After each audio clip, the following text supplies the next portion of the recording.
Hey guys, welcome to another episode of This Week in Crypto for February 17th, 2018. In episode 7, we're going to talk about JP Morgan being involved in blockchain technology and blockchain research, as well as a lot of other things like Ellen DeGeneres, the whole Binance snafu that occurred. So there's a lot to talk about, and as you can tell, my voice is a bit raspy from speaking at the conference this week, so we're going to try to make this short. If not, it is what it is. But that's about it. So without any further ado, let's get started. So the first thing I really want to dive into is this article that caught my attention. It was speaking about how JP Morgan Chase is investing in blockchain. Now the bank is using the blockchain according to Umar Farouk, who was a banker until he became a blockchain leader at JP Morgan. Farouk went on to explain that the bank has been actively engaged with blockchain internally, looking towards distributed ledger technology as a solution to some of their problems. Now, if you remember, a while back when I was on my rant about Capital One not allowing their customers to purchase crypto for a brief week, now I alluded to a possibility that I wouldn't be surprised if banks were creating a state of fear and panic while doing their own research on the background, purchasing as much as they could, and allowing them to possibly control the crypto narrative in the future. It's interesting that the same banks that have been concerned for their customers' financial well-being, while bearing in mind that the banks end up taking advantage of us one way or another and our money. But in the back end, they've been working on, exploring, and investing in blockchain and crypto. Umar verified that JP Morgan has been exploring blockchain technology for the past 2 years, when the market, as he put it, was still nascent. What they've been doing is they've developed Quorum, which is based on Ethereum, and that's exactly what brought JP Morgan to GitHub. So, all of a sudden, which you and I know wasn't an overnight thing, they say that there's a potential in crypto and needs some evolution. Guys, how the hell is crypto going to evolve if you're trying to kill it? Well, maybe they just figured out that crypto isn't going to die. It can't be killed. The tech is here to stay. So that could be the reason for the change in their tune in cryptocurrencies and blockchain technology. And I wouldn't be surprised that after the Senate hearing from last week, since it was mostly positive news, I wouldn't be surprised that now the banks are coming out that they have been doing this on the back end. So here's the thing. Most of these banks don't really give a damn about us or the technology. They just care about getting in on a situation that will benefit their pockets and make them some money. We already knew this. So why are we surprised at the flip-flopping that they've been doing when it comes to the stance on crypto? And this is just one of the reasons. A bunch of us were talking about this. And some of the guys were saying, why do we need government regulation on crypto? Why does the government always have to dip into our pockets or put their hands into things where it doesn't belong? And honestly, guys, my perspective is that I think regulations are good for the crypto industry. Because as things get regulated, they become harder to kill. Now, this movement that you and I have started or are on, the movement of digital currency, is going to start to see even more wider adoption.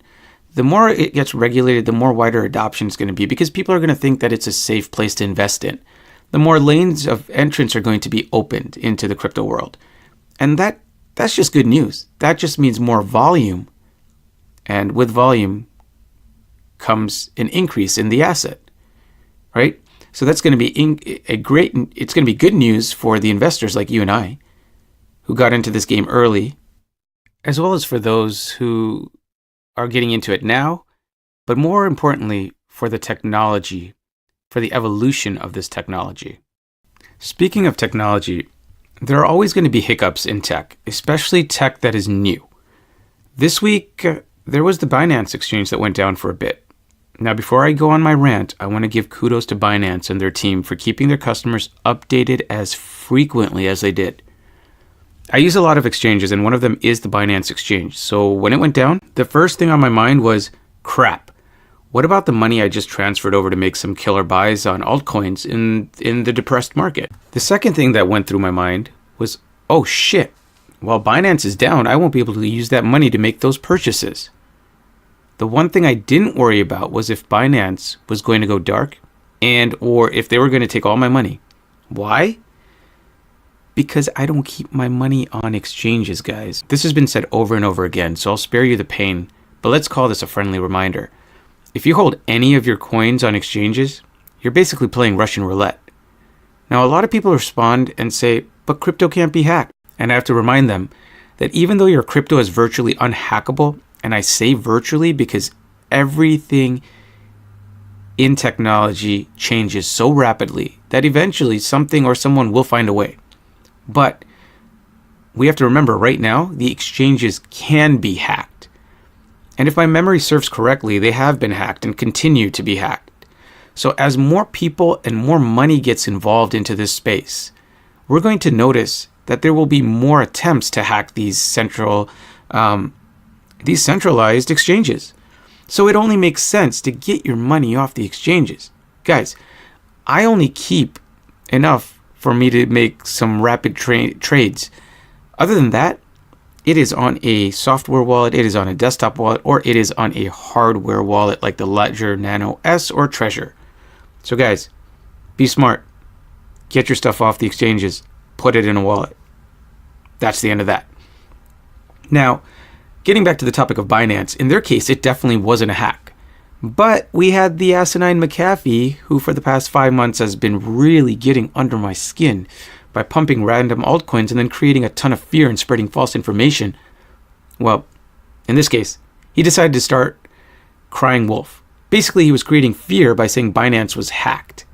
Again, I'm really impressed at the Binance team, and I can't say it enough. The way they responded, within minutes, they replied and gave out their wallet info so that anyone who wanted, and anybody who really, really wanted to, could follow the trail and actually see that there was no hack involved. It spoke volumes that they went toe-to-toe with McAfee and called him out on Twitter. That's not all. They used the blockchain to prove McAfee was basically doing nothing but spewing bullshit. So, what was really going on?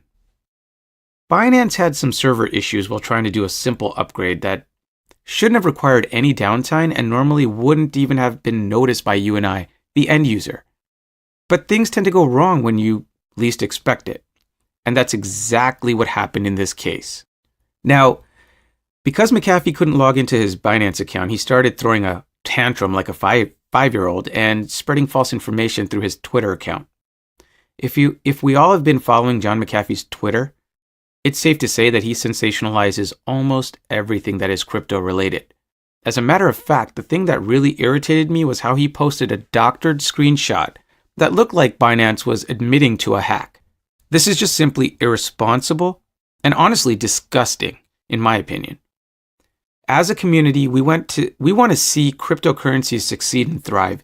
And this type of behavior, rumor spreading, sensationalizing, enhancing fear, or creating doubt, or maybe in McAfee's case, trying to make more Twitter followers or add more publicity or fame to whatever he has going on, is doing exactly the opposite.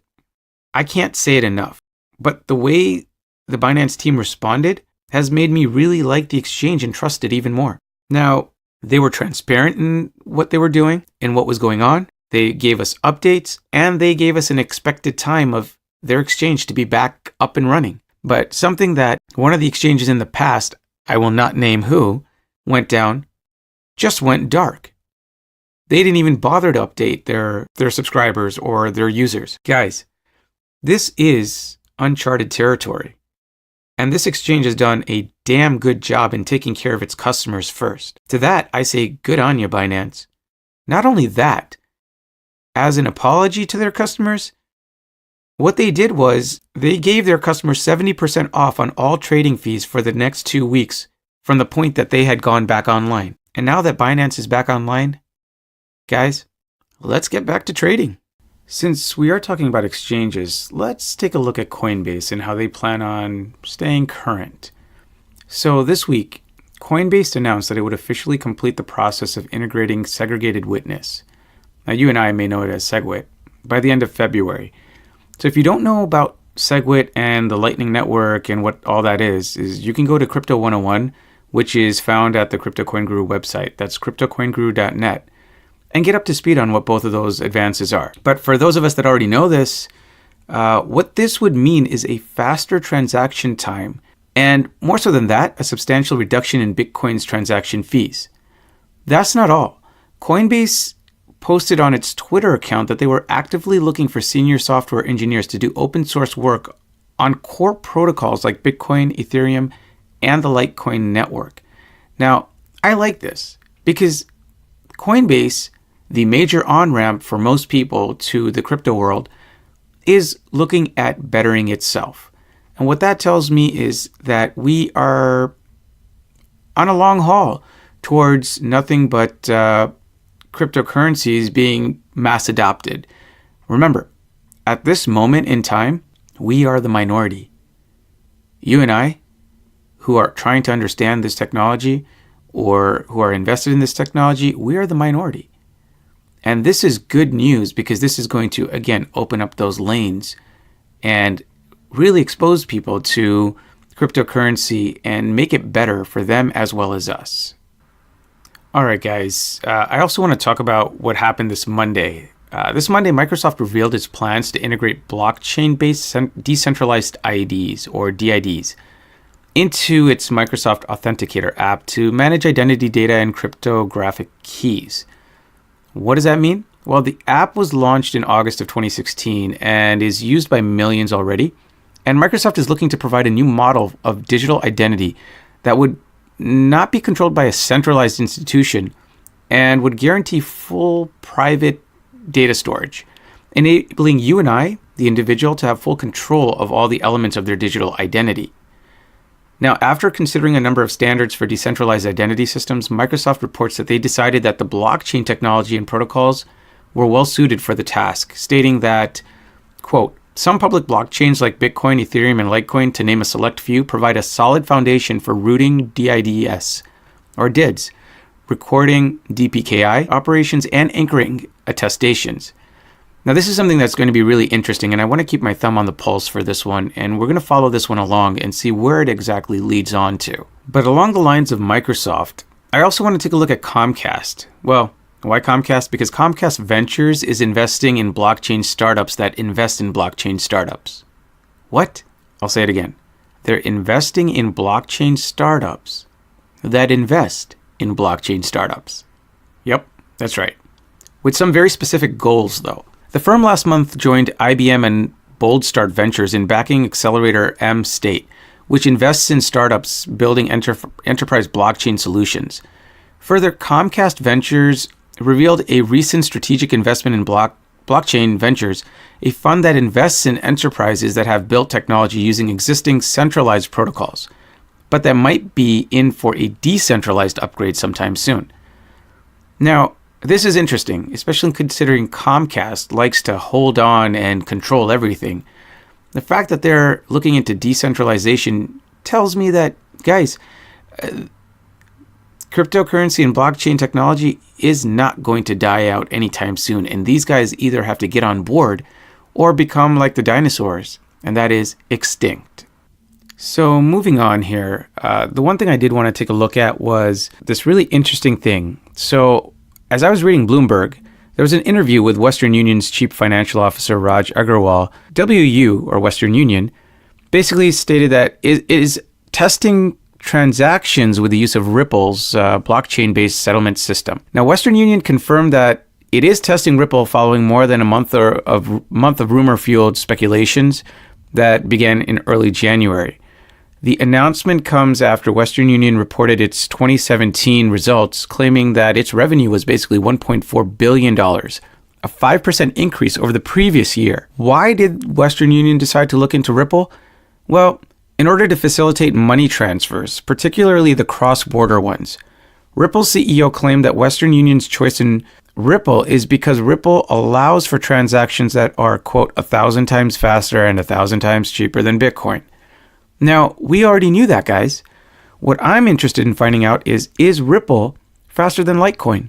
Almost anything out there is faster than Bitcoin, but again, Bitcoin is a storage currency. You and I wouldn't go out and buy our coffee at Starbucks using a bar of gold. It's bulky, and it's heavy, and it's just not a transactional currency. That's why we use the US dollar, or in my case, a credit card. So this is almost a moot or a ridiculous comparison. What I really want to know is Ripple faster than Litecoin or Ethereum or Neo or any of the other altcoins out there? And that's when when we get to see the apples to apple conversion. Now, since we're already talking about Ripple, let's just mention this as well. This was in the news. Saudi Arabia's central bank partnered up with Ripple, and they also partnered up because they want to do cross-border payments using a blockchain software. So, as much as I don't like Ripple because it's centralized, I do have to admit they are getting out there and making a case for real-world use. And I'm big on that. I'm currently struggling with this concept of whether I should invest into Ripple just to make a little bit of money so I could hedge more into Bitcoin, or I can gain more traction into Bitcoin or any of my other altcoins. But again, this is a moral dilemma I'm having. If you're invested in Ripple, by all means, good on you, because you know that price is going up and you're making money. So when it comes to that, kudos to you guys. Well done. I really have to dive into this and see if this is something that I want to do, if I'm willing to do this or not. You never know. Maybe in the near future, I will have some stake in XRP and I'll make that money and I'll dump it on over to Litecoin or Ethereum or something else. Well, speaking about something else, Litecoin, the 5th largest cryptocurrency by market cap, ended up surging upwards to about 50% on Tuesday morning. And today, it's still holding pretty strong and steadily. I mean, if we look at the markets here today, we're looking at Bitcoin sitting around the 10,000 mark at exactly 10,812, Ethereum at 943, and Litecoin at 220. Now, Litecoin's price increase has largely been driven by the announcement that LitePay, which is supposed to be an instantaneous payment processor allowing vendors to instantly convert Litecoin transactions into fiat currency, is supposed to launch on February 28th. Now, the future of LitePay means Litecoin users will be able to convert Litecoins into dollars and dollars into Litecoin through their Visa-compatible LitePay cards, which will be usable at all ATMs or businesses that support Visa payments. Personally, I don't think that's the reason why we've seen this surge. I think people are forgetting to address is that today, or actually not today, tomorrow, Sunday, February 18th at about 5 p.m. Eastern Standard Time, there's supposed to be a fork of Litecoin. Now, the new coin Litecoin Cash is promising Litecoin holders 10 Litecoin Cash for every Litecoin they hold. In all honesty, I think that's a little ridiculous. I think that's not really going to hold much of value, but I could be wrong. Now, the fork currency is piggybacking off of the Bitcoin Cash saga. And Litecoin Cash, let me just say this much. Could we at least not have thought of a better name? Litecoin Cash, really? Can we be a little more original? But anyways, the Litecoin Cash website states that the Litecoin or the coin will be governed by Bitcoin's SHA-256 algorithm instead of what Litecoin uses, which is the script algorithm to verify transactions. The hard fork is scheduled for, like I said, tomorrow, Sunday, February 18th at about 5 p.m. Eastern Standard Time, or Litecoin block 1,371,111. However, Charlie Lee, the creator of Litecoin, as well as the developing team, has released a statement stating, quote, "The Litecoin team and I are not forking Litecoin. Any forks that you hear about is a scam trying to confuse you or think it's related to Litecoin." Now, what do I think about this personally? I don't know. I think it's kind of ridiculous. I think Bitcoin Cash is ridiculous, or Bcash, but at least when Roger Ver was doing the fork, he had a vision in mind, something that he wanted to fix or correct, and that was transaction times as well as transaction fees and prices of Bitcoin, as well as he had this idea that Bitcoin was no longer following the roadmap of Satoshi Nakamoto's white paper. Though in Litecoin's case, that's what I don't understand. Fees are nominal, a percentage of a penny almost, and the transaction time is fast. So exactly what is it that they're trying to accomplish?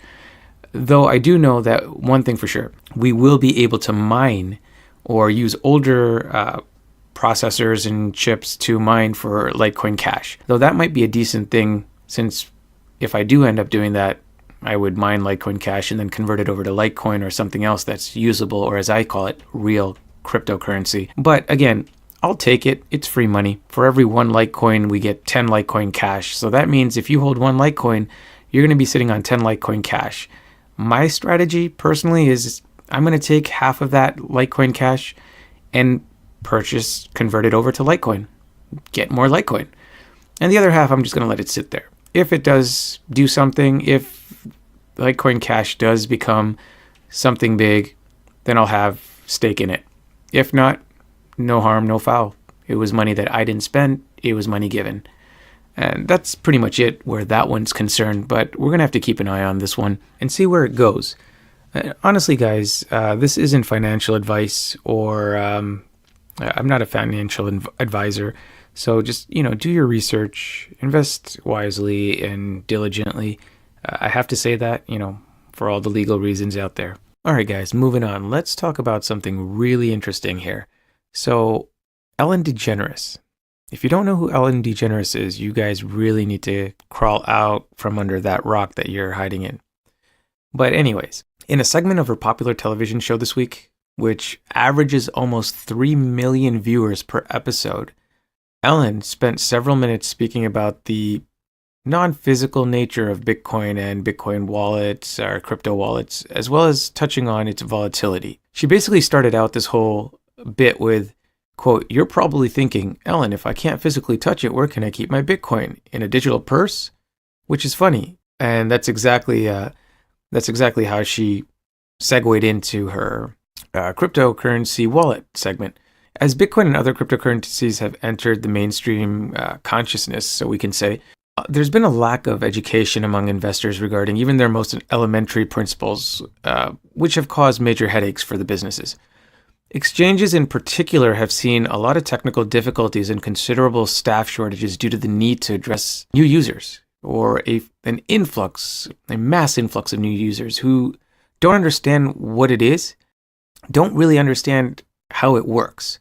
So Brian Armstrong, the CEO of the largest US wallet provider, Coinbase, produced a dedicated post this week on its HR practices after facing months of criticism over its inability to serve customer queries. Though, nonetheless, the good thing about Ellen DeGeneres shedding some light onto Bitcoin is that she found it necessary and in a comedic manner, which I think Bitcoin and cryptocurrency enthusiasts welcomed openly, to talk about cryptocurrencies. This on the heels of Katy Perry and her crypto nails, as well as 50 Cent and his how many Bitcoins he holds. As more and more of these celebrities are jumping onto the bandwagon, we're finding out that there has been a better understanding of it. It's almost as if as the celebrities advocate Bitcoin and cryptocurrencies, more people get comfortable with it. And as comfort increases, more people tend to join us into the cryptocurrency sphere. And that means more volume, and more volume means more money. And that's a great thing. And better than that is the fact that more people are starting to understand that there is a use for this technology and possibly will start to use it. And that's what we really want. We want mass adoption. Now, the reaction to Ellen DeGeneres' basic description of Bitcoin further highlighted the distance still to go between the comparatively small segment of society using crypto and then those who have yet to interact with it in any form or manner. Now, I also found out that she went through it and talked about how Bitcoin works kind of like the stock market. And, she used humor to educate a population group that we would not have been able to touch. Bearing in mind, I know we're in the infancy of cryptocurrencies and blockchain, but the majority of investors right now are men. The majority of the 3 million viewers are women. So we really need to reach out to that demographic, and she did that for us. So I think that's great. If these people start to understand, if this group of people actually start to realize the benefits of it and get fascinated by cryptocurrency through Ellen, I think they're going to go out and research it. Once they research it and try to find out more about it, they're going to eventually get involved in it. And like I said before, I welcome the volume. I definitely do, because what that means is Bitcoin and cryptocurrencies are on their way all the way up. That's right. That's exactly what I said. they're on their way up. And what can be better than that? Well, there could be one more thing that's a little bit better than that.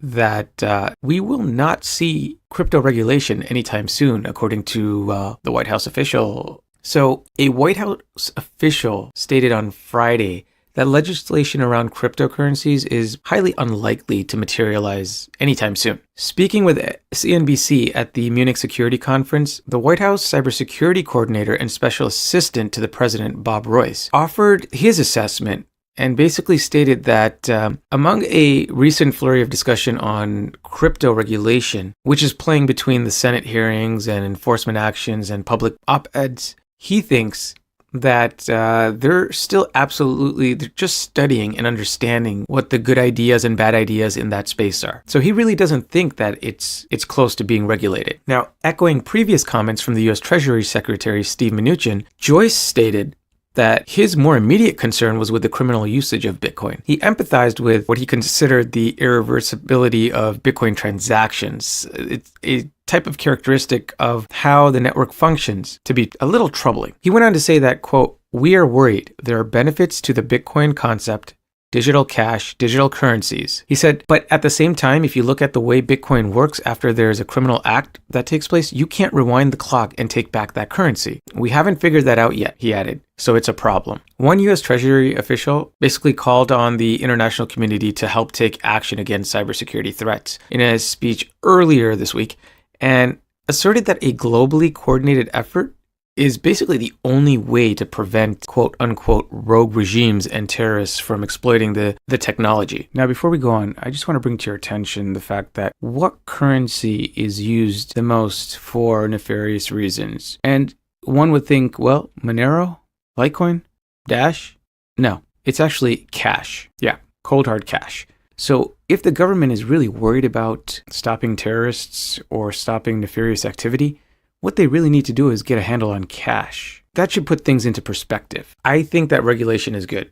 Over-regulation is going to be extremely bad. So this speaks volumes to me, and it says that this is a good thing that the government is going to take a look at it. And right now they're really concerned about ICOs. What about it? They're wanting to regulate ICOs so that ICOs aren't stealing money from you and I, the consumer, the investor, because there are some ICOs out there that are just that, and that is scams or scam coins, or sometimes we call them shit coins. But they also want to take a look at nefarious use of Bitcoin. That's going to be their major focus. So for the time being, I think that's a great thing. I think that slow and steady progression into regulation is always a good thing. What we're going to do is we're going to stop right here, guys. That's it for this week. And if you want to check out more info on altcoins, altcoin education, you can always go to cryptocoinguru.net, become a member, check out the technical analysis broken down into everyday words, layman terms, altcoin analysis. We're going to be doing a lot more of that as we pass February and walk into March here. And remember, it's not about helping people get rich quick. It's about helping them grow their wealth. If you're already a member, by all means, help someone else out. Teach them how to invest properly. Point them over to our free podcast and help them become a member. So if you're a member, awesome. If you're not, join the CCG family. And with that, guys, episode 7 is in the can. So happy investing, crypto on, and this is Coin Guru signing out and saying we're headed all the way up. Nothing can stop me, I'm all the way up.